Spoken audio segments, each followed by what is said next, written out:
Hey guys, how's it going? Hope you're doing well. My name is Crown, and today I'm going to read you some very interesting stories that I hope that you're gonna love. And now, without further ado, let's go!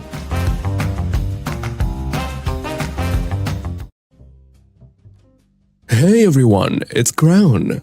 I know my voice isn't back to how it was yet, but at least I can get out of bed now. Sorry for the short hiccup, and hopefully I can resume my narrations now. Oh, and thank you for those who were patient and considerate when they found out I was sick. Thank you for the prayers and good wishes. I really appreciate always having you in my corner when I really need you. And yeah, for those who kept whining, crying, and unsubscribing, well, you know who you are. I ain't gonna say no more. Anyways, let's start.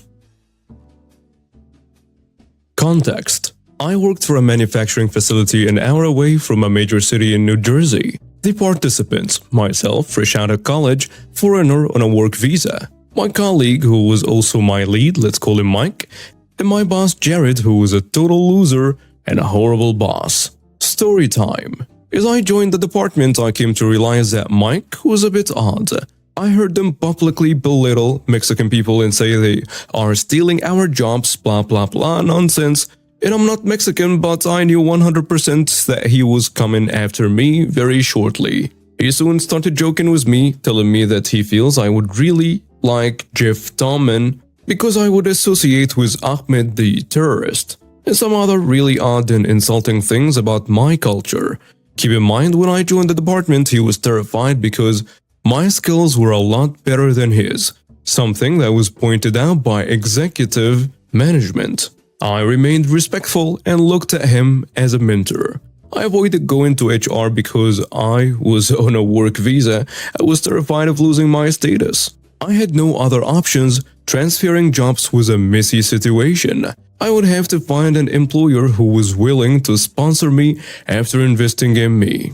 And I really wanted to stay in the country, so I decided I was going to deal with it. All that meant was I was going home being angry in front of my significant other, something I truly regret.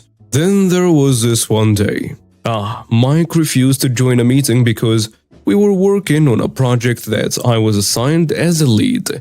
He was integral to the project, and when he didn't show up at the meeting, I respectfully went to his cubicle and asked him if he could please join us. His response was, "I don't want to. Get out of my face." I asked again respectfully, to which he responded, "Why don't you go back to your country?" I said, "What did you say?" To which he doubled down by saying, "I said, why don't you go back to your country?" Needless to say, I was right away in front of the vice president of HR, who tried to calm me down by saying Mike used to be much worse. He's made so much progress, please don't let it get to you. Of course, me being the smarties I am, sorry Dad. I said, "Okay, so you have a daughter, right? So if I was an abuser and used to abuse her once a week, but now I abuse her once a month, are you going to say that I was much worse and now I'm better, so I deserve compassion?" You should have seen her face. Seriously, you should have seen her face. She was reeling. Of course, the point that I was trying to make was that some things are really black or white, without any gray areas. And guess what happened next? They called a therapist to have us both work in front of him so he can see if our interactions trigger each other's emotions. Unbelievable.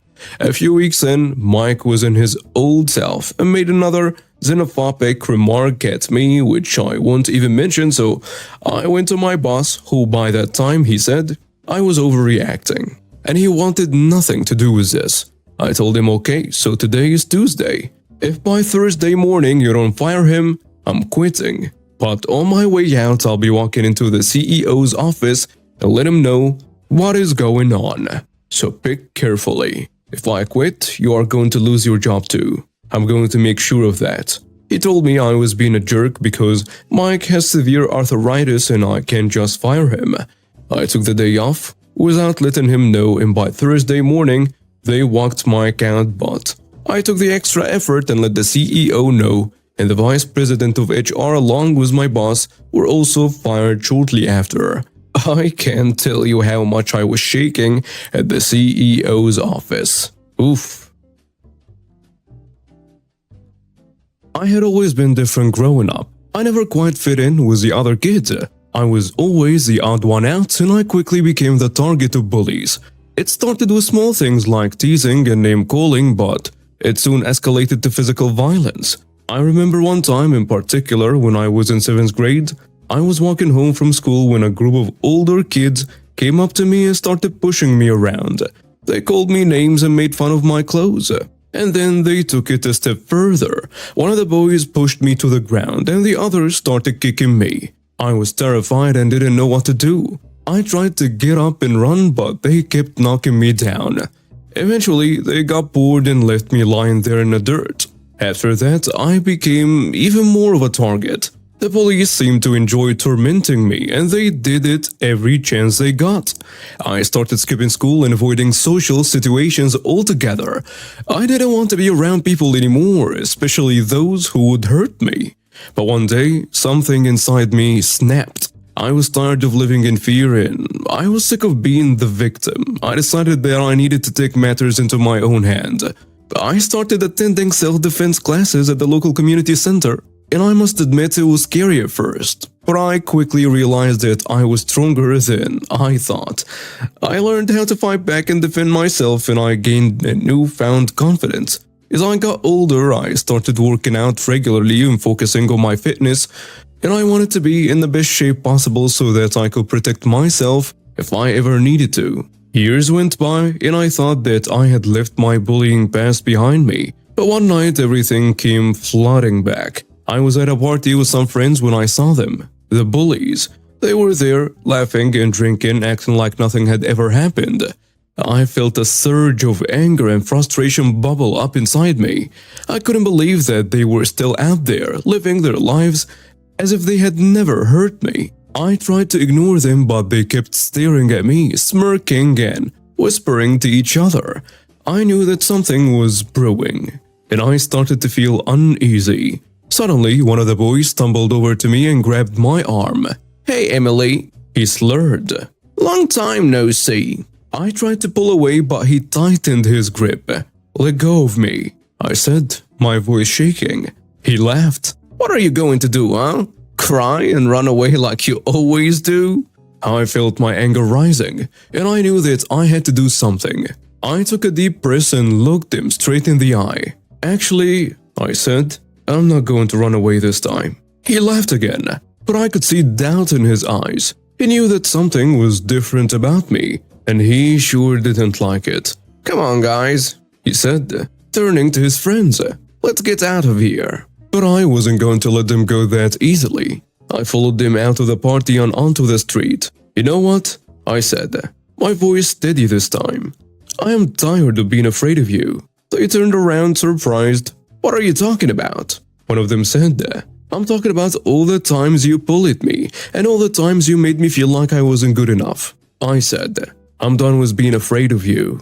They looked at me incredulously, like they couldn't believe what I was saying. I could see the fear in their eyes and it made me feel powerful. "You think you're so tough?" One of them said, trying to sound brave. "But we could still take you down." I smirked. "You want to try?" Before I knew it, they were coming at me, fists flying, but I was ready for them. I had trained for years to defend myself, and I was determined not to let them hurt me again. I must admit it wasn't the wisest decision to face a whole group of bullies at once, and I won't say that I knocked them all out, but I really did a number on them, considering the circumstances. While I left that night with a lot of bruises, they sure left with a lot worse.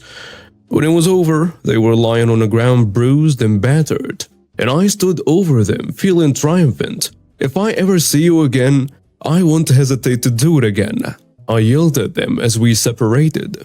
They scrambled to their feet and ran away, whimpering like scared little children. I watched them go, feeling a sense of satisfaction that I had never felt before. When I got home that night, I couldn't stop smiling. I had finally taken my revenge on the people who had made my life miserable for so long. And more than that, I had proven to myself that I was strong enough to stand up for myself. Over the next few days, word of what happened spread throughout the school. People were talking about how I had stood up to my bullies and defeated them.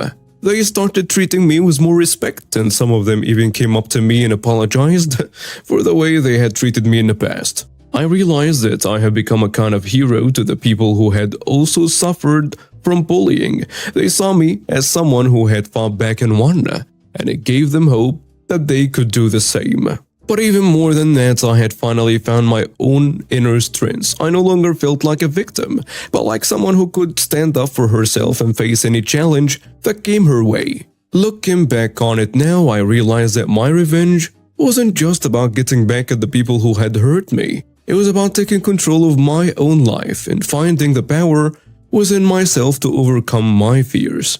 And I know that no matter what happens in the future, I will always be able to stand up for myself and fight back against injustice, because I'm Emily and I'm strong. Once I worked for this lady who owned a home health agency, and I was running it for her. At first, it was not that bad. Margaret liked me and had me doing a lot of things that maybe went above my pay grade.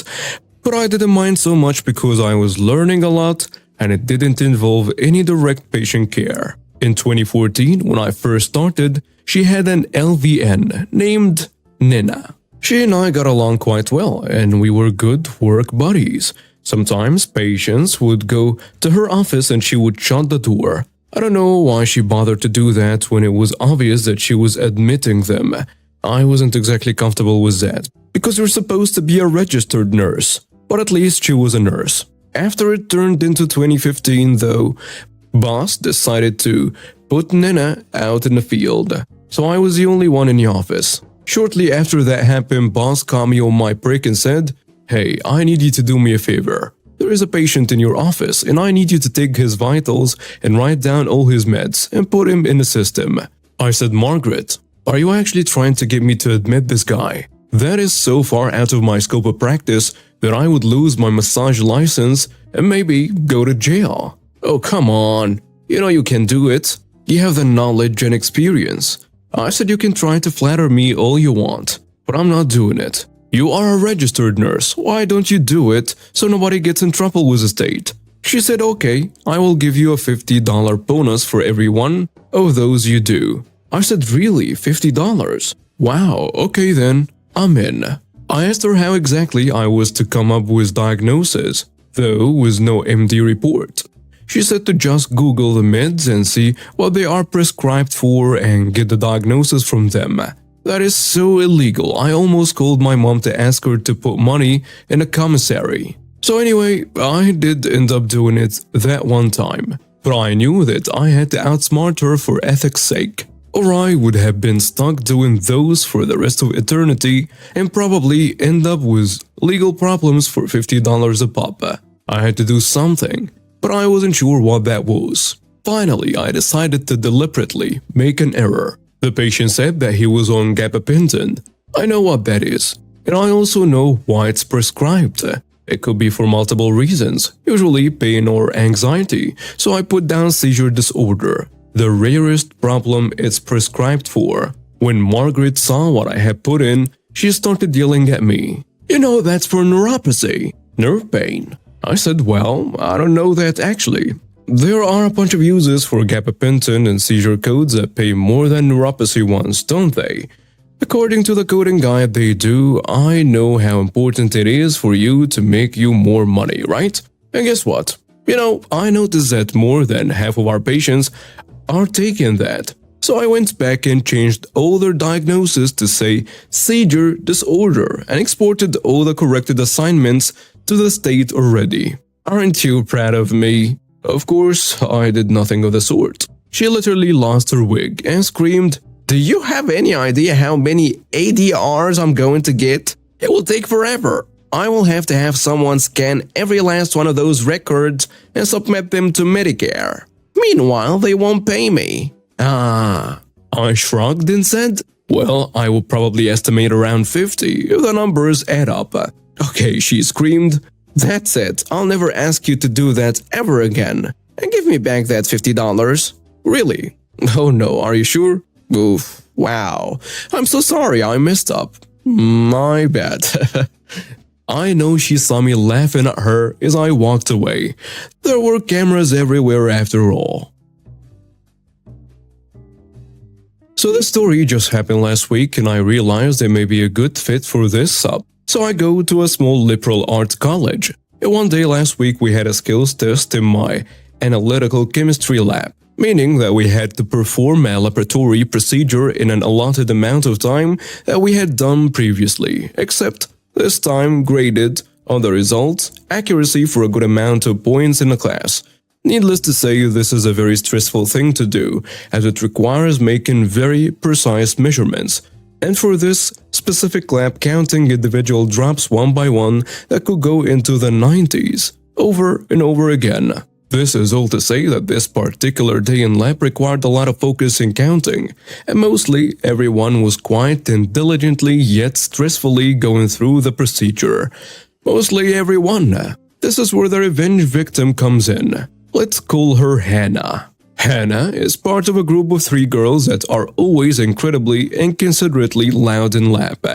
This day in lab, the usual loudest one was working comparatively quietly like the rest of us, while Hannah and the third friend remained loud. Was Hannah very much in first place for volume?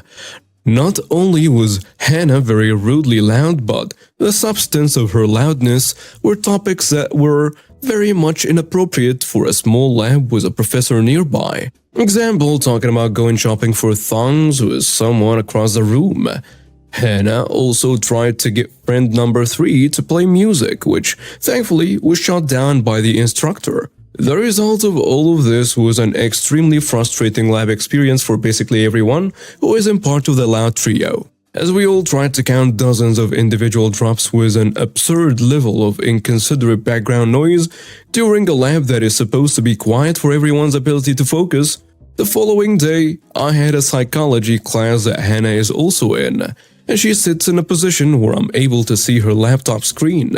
I noticed that during the entire class she didn't pay attention whatsoever, switching between being on her phone and working on another assignment for a different class.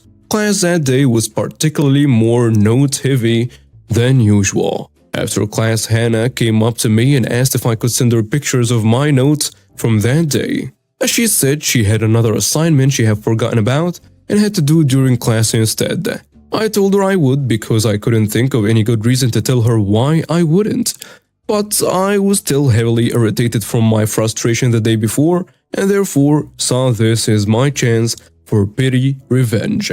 She could have pictures of my notes, but she was going to have to put in effort. Immediately after, while trying to figure out ways to make my notes harder to read, more than my already hard-to-read handwriting, I realized that I could take pictures of my notebook with the 0.5x magnification of my camera, and then crop the photo down to make it look normal again, but with far blurrier words. Eventually, I found the perfect distance for the camera in which the words weren't impossible to read, but were certainly not easy by any measure.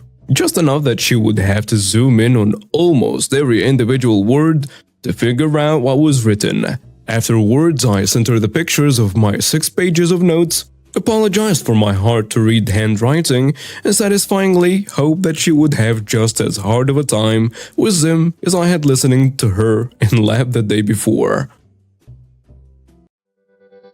And now we have reached the end of today's stories.